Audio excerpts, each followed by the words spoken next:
Silakan David, mau tanya apa? Oh iya, malam Kak Elia. Ya malam. Kamu dari mana? Kamu bukan Kristen kan? Bukan, bukan. Oke. Mau Tapi tanya apa? nggak, kita tuh sering bertanya-bertanya tentang Kristen, kan pacar saya Kristen, kita Islam kan. Ya Katanya udah. kita Mau tanya apa? Mau tanya apa? Mau tanya apa? kita pernah dengar katanya yang percaya Yesus itu pasti selamat. Ya, betul. Nah, maksudnya kalau saya kan pernah jawab kalau di Islam itu apa maksudnya apa? Kalau mau percaya Islam itu harus yang berakal. Contohnya maksudnya berakal itu seperti contohnya orang gila itu tidak wajib beragama. Terus bagaimana nasib orang gila kalau statementnya dari Kristen itu yang percaya Yesus pasti selamat, kan orang gila gak paham agama. Ada jawabannya kok. Roma 2 ayat 11 sampai 16 hati nurani. Orang gila itu punya hati nurani loh. Mereka punya standar dalam hati nurani mereka yang menentukan tindakan mereka. Orang gila itu ketika ngorek-ngorek sampah, mereka mereka pikir itu perbuatan baik. Dan ketika mereka melakukan itu, Kristus akan membenarkan mereka oleh karena tindakan itu. Orang gila mungkin akan berpikir, mohon maaf, tidak berpakaian di depan umum itu nggak dosa. Maka Tuhan nggak akan menghukum mereka karena itu hati nurani mereka. Itulah kekristenan itu. Yang tidak dengar Yesus, yang belum sempat mendengarkan Yesus, akan dihakimi menurut hati nurani. Gitu loh, brother. Keselamatan ada pada mereka yang percaya kepada Yesus. Tetapi keadilan ada bagi mereka yang belum pernah mendengarkan kisah tentang Yesus. Jadi nggak ada sisi di mana Tuhan itu bisa dipersalahkan. Nggak ada di mana side Allah itu bisa dipersalahkan, tuh nggak ada. Karena manusia punya hati nurani yang adalah Ya, patokannya dia dalam melakukan tindakannya, gitu loh. makanya kita kan sempat mikir kan, maksudnya percaya berarti kan ya mengenal Yesus kan. Contohnya kayak orang gila, anak yang masih bayi, kayak umur 3 tahun 4 tahun kan nggak Oh, tahu orang Tuhan itu seperti apa. anak bayi kalau mati itu pasti ke surga. Kan belum percaya Yesus ya. Ya dia belum percaya, tetapi dia juga belum melakukan dosa. Dosa waris, Meskipun dia punya natur dosa, tetapi dia belum melakukan perbuatan dosa. terus dengan itu kak apa, dosa waris katanya kan Gini, setiap bayi kamu lahir. kamu harus tahu, keselamatan itu hanya bagi mereka yang percaya kepada Yesus. Itu bagi yang mendengarkan Yesus, mendengarkan Injil. Kalau yang belum mendengarkan Injil itu nggak berlaku. hmm, Itu berlakunya hukum hati nurani. Paham ya? Jadi nggak Paham. ada bayi itu kan nggak percaya Yesus nggak Iya, diselamatkan. Percaya itu kan tindakan dari apa yang didengarkan. Kamu percaya nggak saya cakep? Karena kamu melihat saya. Kamu percaya nggak sama Yesus? Karena kamu mendengarkan dia. Kamu dengarkan dulu, kamu percaya itu tidak percaya. Jadi kamu harus bedakan. Kan kamu tadi katakan oke, oke, berakal. ya, oke, oke, Ya kan? Jadi ya, berakal itu begitu, logika itu begitu. Percaya tidak percaya itu respon dari apa yang terjadi. Jadi nggak mungkin bayi nggak tahu apa-apa yang terjadi lalu kamu paksakan dia merespon, itu nggak nah, bisa. nah itu soalnya kita pernah pernah tanya kan di gereja, ya temen sih, mungkin dibilang temen sih karena kenal kan orang Kristen, kita tanya, dia jawabnya ya nggak tahu itu urusan Tuhan, cuman gitu nggak bisa jelasin kayak kayak ya ini gini gini gini, dia cuman bilangnya nggak tahu kayak gitu. Ya nggak tahu karena belum belajar aja. Semua orang Kristen tuh nggak perlu. Semua orang Kristen kalau mau belajar itu pasti bisa. Ya banyak orang yang lebih hebat dari saya. Saya nggak bilang saya hebat ya. Saya cuma Ya, ya. mempertanggungjawabkan iman saya aja. Cuma saya membagikan gitu. Bisa, semua orang tuh belajar bisa. Gitu. Kamu pun kalau mau belajar ya kan siapa tahu Iya, boleh. iya, paham. Iya, Ada lagi sebenarnya yang mau kita kamu tanya? ya mungkin kan banyak kan kayak ya Kristen itu banyak kan kayak Pantekosta, Ortodok, Advent atau apa. Kenapa kok Tuhannya sama tapi kayak dari ajarannya berbeda, kayak contohnya nggak Advent nggak percaya nggak ada Natal, nggak makan babi, terus Kristen yang ini makan babi, ada Natal kayak gitu maksudnya. Ya, itu hanya cara pandang saja. Ya, sama seperti misalnya di Muslim karena kamu Islam ya, Ya, ada ya. Syiah lah, ada Sunni lah, ada apalah banyak banget ya. Nah di Kristen pun ada yang begitu. Perbedaan gereja, perbedaan ada yang membolehkan makan ini, nggak boleh makan ini, yaitu hanya hal-hal kecil, secondary gitu loh. Padahal yang masuk surga dikatakan dalam Wahyu itu semua umat loh. Umat Katolik, umat Protestan, umat Ortodoks, umat karismatik. Itu semua masuk loh. Jadi nggak dibilang hanya satu umat. Ada ayatnya dalam Wahyu. Kita lihat ya.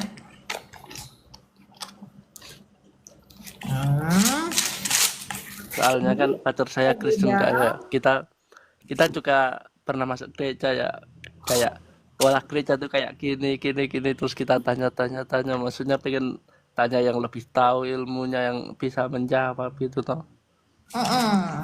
Betul.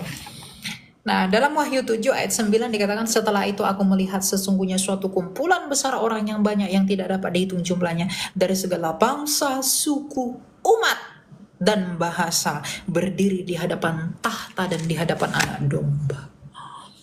Jadi memang yang termeterai adalah yang memberikan dirinya sama Kristus. Mau dia Katolik, mau dia Protestan, mau dia Ortodoks, mau dia apa kek, terserah. Ya, Karena Yesus yang menyelamatkan, bukan benderanya.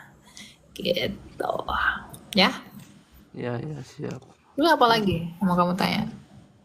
Kalau soal tanya, sebenarnya kita juga dikasih Alkitab sama orang gereja Kak. Kita juga baca-baca gitu kan.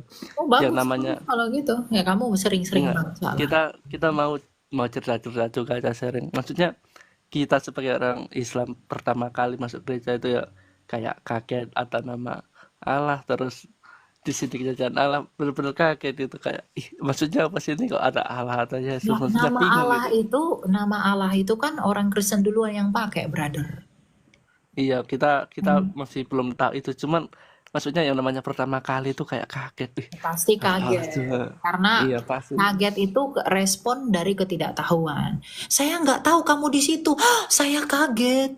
Saya nggak tahu kamu di balik pintu. Saya kaget." Ya gitu kan? Karena kamu Iya. belum tahu, makanya kamu kaget gitu. Mengenai Kita kata Allah, kita pas baca di mana itu layar kan Allah, Allah Tuhan Allah. Kita kayak respon apa sih maksudnya? ya, ya.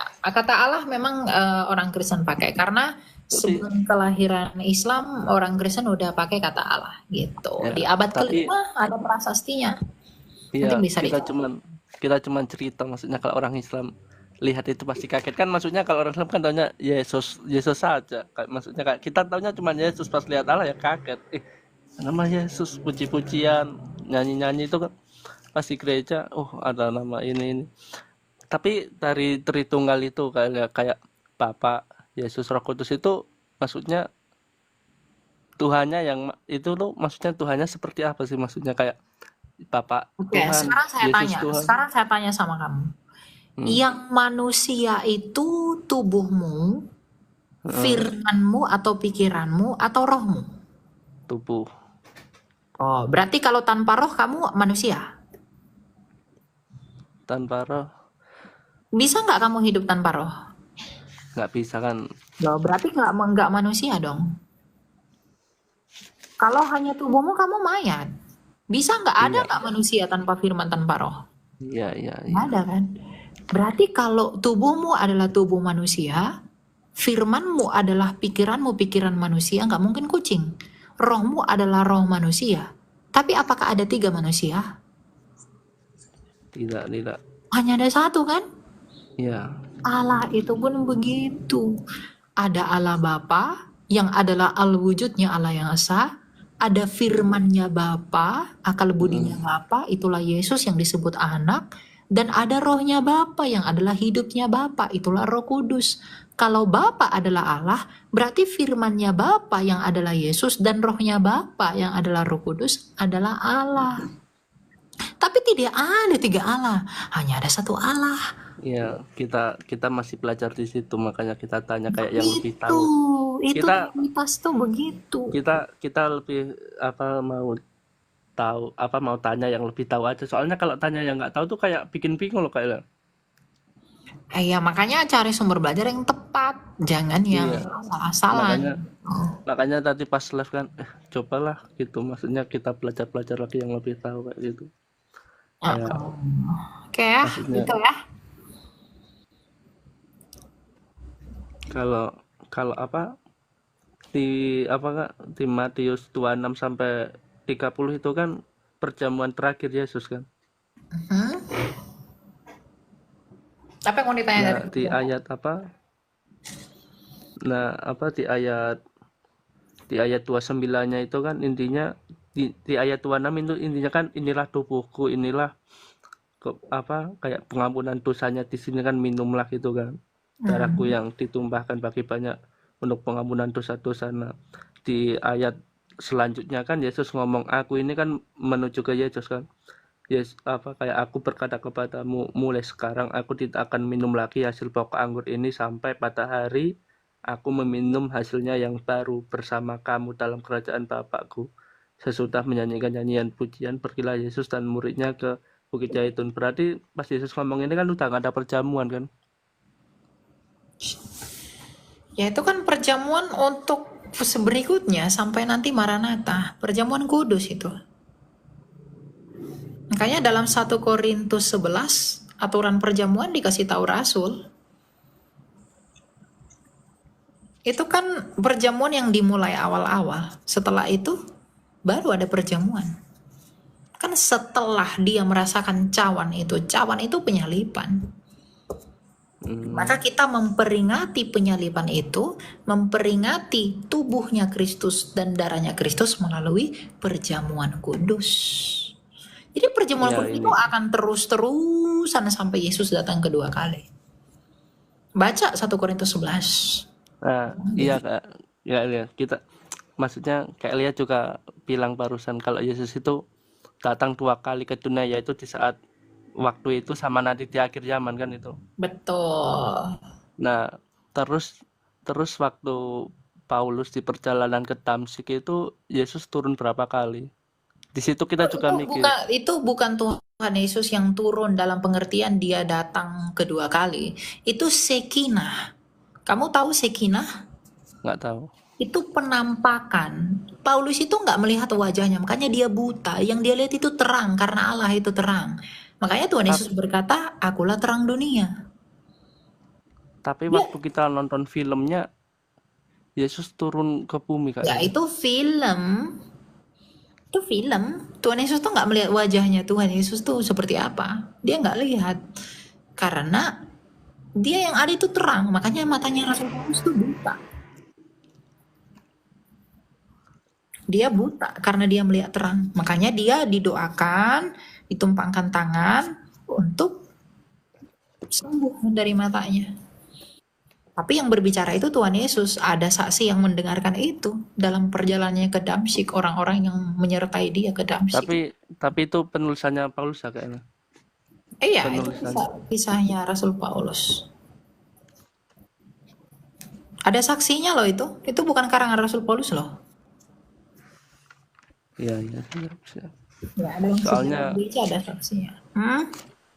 soalnya kan itu kita pas cari-cari tahu kan banyak yang bilang kan kalau orang kayak orang yang lagi belajar Kristen itu apa bukan kalau umumnya Kristen kan kalau ditanya pengikut Yesus tapi di Alkitab apa di Kisah Para Rasul 11 ayat 26 itu kan Paulus punya murid terus dinamai Kristen kan jemaat pertama di Antioquia itu makanya banyak yang bilang apa Kristen itu pengikut Paulus dalilnya di mana Kisah Para Rasul 11 ayat 26 karena murid pertamanya disebut Kristen kayak gitu. Nggak ada dari murid pertama yang disebut di Antioquia lah untuk pertama kalinya disebut Kristen. Kristen itu Iya, ejekan-ejekan orang pada masa itu yang mengikuti Yesus. Kristen itu dari kata Yunani Kristianos, dalam bahasa Ibraninya disebut Mesihim.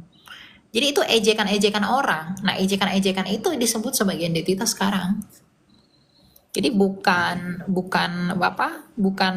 karena si Paulus ngajarin, enggak. Sebelum Paulus kan ada rasul-rasul, ada Petrus, ada Lukas, ada Matius, ada Markus, Ada Bartolomeus, Andrea, Iya, sukses-sukses iya, rasul itu kan iya, Yakobus. iya, Itu di sana. Jadi iya, kerasulan biar Rasul Paulus itu dikonfirmasi oleh rasul-rasul yang lain. Jadi Rasul Paulus itu enggak, oh aku adalah rasul ngaku-ngaku. Enggak. mm, Dia diakui oleh Petrus yang adalah muridnya Tuhan Yesus sendiri. Dia diakui oleh Lukas, makanya dicatat di Kisah Rasul. Yang nulis Kisah Rasul itu Lukas. kalau kalau yang diakui Yesus itu di ayat apa, Kak? Ya, ya Tuhan Yesus mengakui Rasul Paulus dengan penampakan itu. Makanya dia utus Rasul Paulus. Makanya dia bertobat. Oh, iya, iya, iya. Kalau Tuhan Yesus tidak jamah Paulus, dia nggak mungkin bertobat. Wong dia orang jahat kok. Yang suka bunuh-bunuh orang Kristen pada waktu itu. Dia Iya, benci banget. dulu namanya Saulus, Ya, jadi Paulus. oke. Gitu ya. Kita lanjut ya. Soalnya banyak di bawah. Enggak kali ya, bener lagi kayak tua lagi kali ya. Biar Oh ya, puas, silakan. biar puas maksudnya. Soalnya kayak ganjel maksudnya kayak yang itu apa? Mungkin soal poligami dulu. Nah, soal poligami maksudnya kan kalau poligami kan laki-laki mempunyai istri banyak kayak 4, 5 itu namanya kan poligami. Tapi kalau kita belajar ke belakang Daud itu kan istrinya berapa? Itu 5 kan kayaknya yang kita tahu maksudnya. Mhm. Nah, itu apa bukan poligami itu? Itu poligami, tapi itu kan perjanjian lama. Itu di zamannya sebelum Tuhan Yesus datang. Setelah Tuhan Yesus datang, dia Heeh, memperbaiki. Makanya Tuhan Yesus itu mengatakan kepada orang Israel, ya. itu diizinkan karena pemberontakan. Pemberontakan orang Israel. Tapi Tuhan Yesus di Hmm, perjanjian baru berkata enggak. Karena sesungguhnya satu laki-laki hanya untuk satu perempuan. Makanya kekristenan itu mutlak monogami. Nggak boleh ya. seperti di imanmu satu laki-laki untuk 4 perempuan tuh nggak bisa. Nah, makanya itu kan banyak yang bilang kayak gini, poligami itu nggak boleh. Coba lihat itu tahu istrinya berapa, napi-napi dulu istrinya berapa ratusan, nah, kayak gitu kan. Kayak lihat aja dulu kayak apa gitu. Makanya kita tanya. Ya, Hmm. Terus ini yang terakhir kali ya. Katanya kan kita pernah dengar-dengar kan kalau di perjanjian lama kayak Keluaran, Kejadian itu kan kitabnya Yahudi gitu kan. Kenapa bisa tadi Kristen kayak dibilang nebeng kayak gitu. Mas, itu mungkin bisa dijelasin. Maksudnya kita masih bingung di situ juga soalnya emang Musa itu kan kayak Yesus kan emang dulu kan kayak diberi kayak utusan buat Yahudi kan. kalau dibilang nebeng enggak lah. Yahudi yang nebeng kami orang Kristen. Naskahnya orang Yahudi itu abad keberapa? Itu abad ke-10. Naskah Masorah itu abad ke-10. Kodeks Aleppo dan Leningrad itu abad ke-10, 910. Yang orang Kristen pakai Septuaginta. Hmm. 3 abad sebelum Yesus datang ke dunia. Jadi jangan bilang orang Kristen contek Yahudi. Enggak, orang Yahudi yang Ah, contek kami. makanya itu kita kayak tanya kan biar lebih jelasnya kayak seperti Ya apa. Tapi memang kalau nggak ada. Jadi tapi jadi dengar dulu. hmm, Jadi nggak ada perkataan orang Kristen tuh contek-contek Yahudi itu nggak ada. Septuaginta tuh itu yang dipakai Tuhan Yesus di Perjanjian Baru. Makanya satu iota pun tidak akan dihapuskan. Iota itu kata Yunani. Sinagoga itu bahasa Yunani. ya sih aku gak pernah dengar. Iya, itu bahasa Yunani. Heeh. Jadi jangan bilang orang Kristen contek Yahudi. Enggak. Iya, makanya itu Kamu kita bisa bilang tanya. nggak? Kamu bisa bilang nggak sama orang Yahudi? Kamu tunjukin naskah Ibrani asli yang lebih tua dari Septuaginta. Enggak ada. Enggak ada. Tapi tapi kalau dibilang Kristen sama Yahudi duluan Kristen berarti. Yahudi pasti lebih duluan, Yudaisme. Heeh. Tapi Heeh. naskah yang mereka punya kan lebih duluan punya kami. Septuaginta. Dan orang Yahudi mula-mula pakai Septuaginta. Tuhan Yesus saja pakai Septuaginta. Enggak ada tuh. Enggak ada. Septuaginta itu apa kali ya? Septuaginta itu naskah perjanjian lama berbahasa Yunani. Hmm. Orang Yahudi nggak punya bahasa Ibrani yang lebih tua dari Septuaginta tuh mereka nggak punya. Jadi jangan bilang lah orang Kristen contek. Kanon kami udah selesai di abad ketiga. Hmm. Alkitab itu udah selesai di abad Iya. ketiga, perjanjian Kita lama, perjanjian baru. kita cuman mau cari tahu apa yang benar maksudnya bener nggak sih ini, kayak katanya Keluaran itu kan kitabnya Yahudi, Kejadian itu kitabnya Yahudi kayak gitu. Makanya kita tanya yang bener seperti apa. Enggak. Kami orang Kristen duluan yang mengkanonkan itu. Kitabnya orang Yahudi belum ada di zamannya abad ketiga. Kitabnya orang Yahudi penuh tanah seperti sekarang tuh belum ada. Yang berbahasa Ibrani ya. Yang ada bahasa Yunani.